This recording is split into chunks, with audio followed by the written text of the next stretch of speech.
à tous, j'espère que vous allez bien et je suis très contente de vous retrouver aujourd'hui pour enfin vous montrer mon setup du mois de mars. Et comme vous pouvez le voir, je vous dévoile enfin mon nouveau bullet journal puisque jusqu'au mois de février j'avais mon Nuna Graphic L, donc en Milky Way pour ce qui est de la référence. Et donc là j'ai changé totalement de style puisque j'ai pris un Dingbatz, donc je vous en reparlerai plus dans ma vidéo où je vous montre en fait donc le plan Wish Me de base, c'est-à-dire les clés, les anniversaires, l'année en Polaroid, les achats, les wishlists, etc. Mais donc pour ce qui est de cette vidéo, je vais juste vous présenter donc l'organisation du mois de mars. Et ce mois-ci, j'ai décidé de faire sur le thème des carpe koi, donc je sais pas trop si ça se dit comme ça, je crois que oui. Et donc voilà, il y a beaucoup de couleurs dans les teintes rougeâtres et orangées, puisque voilà, les carpe koi sont en général orange-rouge. Et avant donc de vous présenter tout ça, je vais vous montrer comme d'habitude tous les stylos que j'ai utilisés. Donc comme vous pouvez le voir à côté, déjà j'ai utilisé donc des Tombow qui m'ont servi voilà, à colorier les carpe koi et à faire les titres, etc. Donc on a trois Tombow donc qui sont en nuances. Donc déjà le plus foncé qui est donc un Tombow qui m'a servi pour faire plus les côtés foncés des poissons, donc il s'agit du numéro 847. On a également un rouge vraiment vif qui m'a servi énormément, donc le 845. Et puis pour les petits détails sur les poissons, j'ai pris un orange clair 933. Puis ensuite j'ai utilisé bien sûr beaucoup de feutres noirs, de stylos noirs, etc. Donc déjà mon Pigma Micro en 0,05 pour ce qui est des détails des queues des poissons, c'était vraiment très pratique. Puis bien sûr j'ai utilisé aussi quelques autres tailles, dont énormément le 0,8 et puis aussi pas mal le 0,2.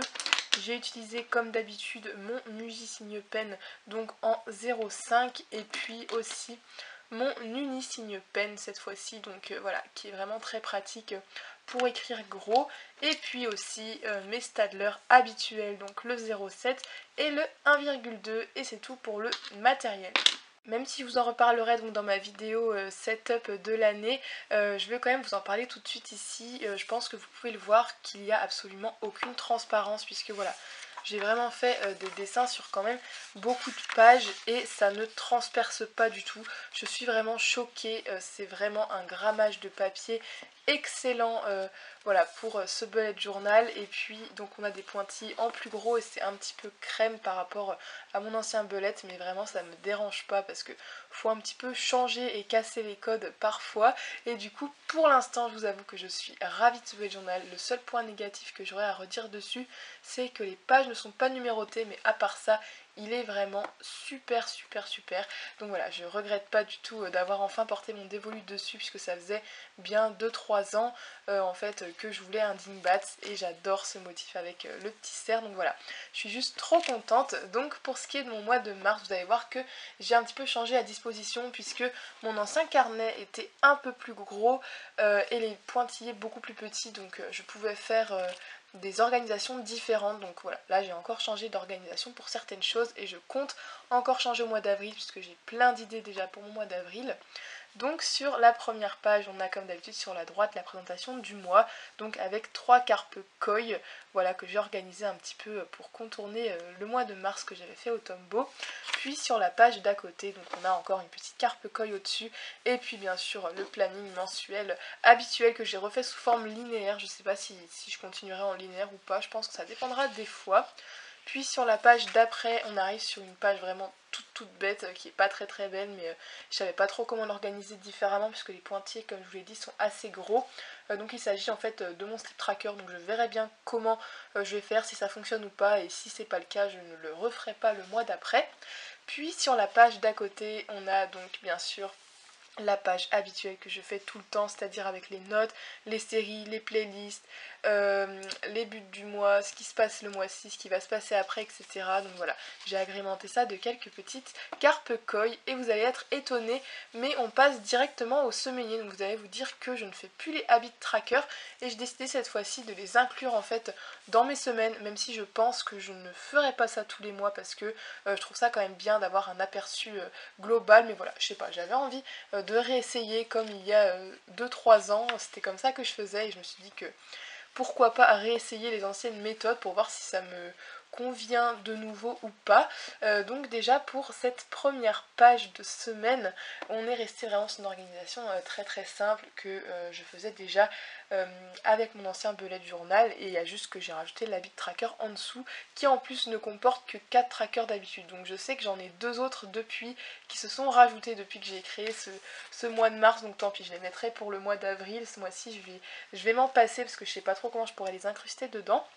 Mais en tout cas, voici pour cette page qui reste vraiment relativement simple. On retrouve aussi une petite to-do au-dessus. Et puis quand on tourne, on arrive donc sur des nouvelles formes de semaines que j'ai voulu tester un petit peu. Donc voilà, une petite forme ici que j'ai un petit peu inventée, je vous avouerai, je me suis pas trop inspirée, je sais pas trop, je sais pas, cette page est un peu chargée, je suis pas très fan, mais c'était pour tester différentes organisations comme je viens de vous le dire. Donc voilà, encore une to-do, les carpe koi et puis l'habit tracker en dessous.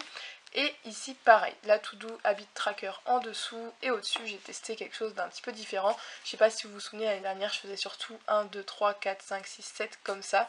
Et là je me suis dit que j'allais séparer donc en 2 lignes, parce qu'en général j'ai pas besoin d'écrire beaucoup de choses dans mes semaines. Donc voilà pour cette page-ci. Et pour la dernière page du mois, on arrive voilà, sur une organisation que vous connaissez par cœur, que j'adore faire, avec donc tous les jours qui sont ici, donc à la verticale, et puis l'illustration qui est toujours en haut à droite, donc là avec 2 petites carpe koi voilà, qui se poursuivent un petit peu en cercle.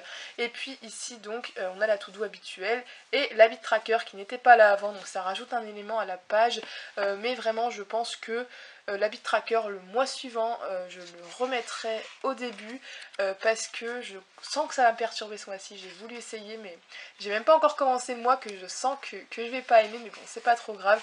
C'est bien intéressant les bullet journal, voilà, pour pouvoir tester de nouvelles choses. Mais donc en tout cas voilà pour mon organisation. Donc c'était une vidéo vraiment rapide parce que comme vous le voyez c'est un mois qui ne prend pas beaucoup de place, pas beaucoup de pages. Il y a quelques innovations, mais les innovations principales arriveront surtout pour le mois d'avril. Mais en attendant, j'espère quand même que cette vidéo vous aura plu, qu'elle vous aura inspiré, et n'hésitez pas à aller me suivre sur mes réseaux sociaux qui sont en barre d'infos. Je vais essayer de nouveau d'être un peu plus active sur mon compte bullet journal parce que je vous avoue qu'en ce moment je l'avais un peu délaissé. Mais bon, c'est pas grave, j'espère que cette vidéo vous a plu, puis je vous retrouve très prochainement pour une autre. Bye!